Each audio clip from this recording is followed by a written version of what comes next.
Mastering the magic, understanding the nuances of adjective formation in English. Hello language learners! Today we're going to tackle an exciting aspect of English grammar, adjective formation. We'll delve deep into the process of how we can form adjectives from nouns and verbs, unraveling the intricate patterns and those intriguing exceptions.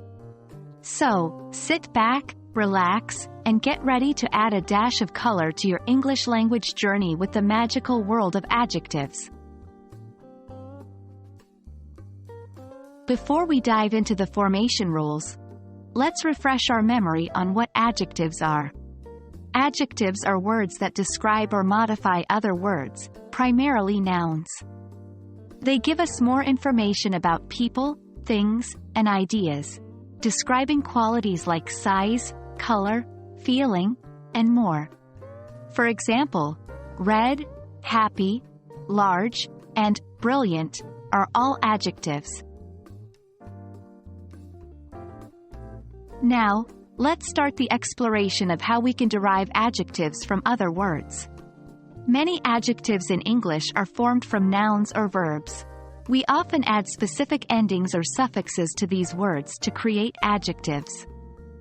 For instance, adding full to the noun beauty gives us the adjective beautiful, and adding able to the verb love gives us lovable. In the world of adjective formation, there are some common suffixes that we often see.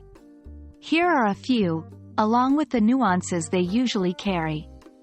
1. Full. This suffix generally suggests full of or having. For example, hopeful means full of hope. 2. Less. The opposite of full, less often means without. For example, hopeless means without hope. 3. Able, these suggest that something can be done. For example, readable means can be read. 4. Ial,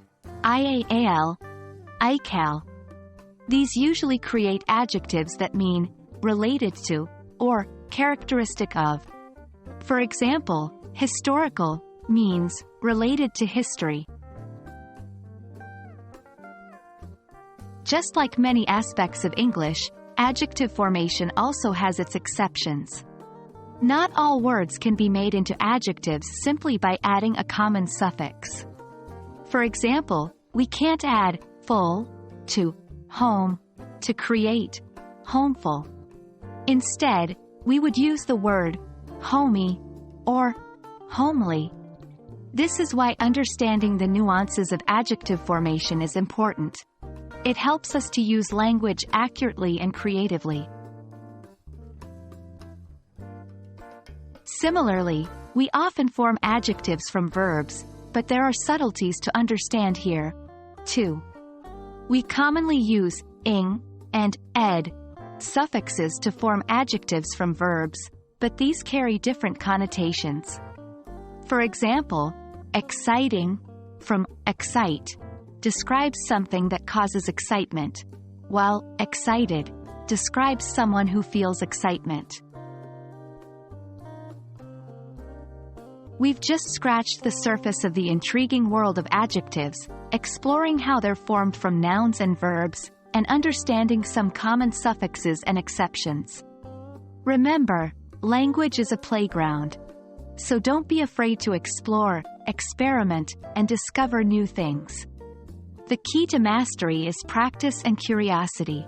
Keep practicing and we'll see you in our next video where we'll continue this fun linguistic adventure. Until then, happy learning!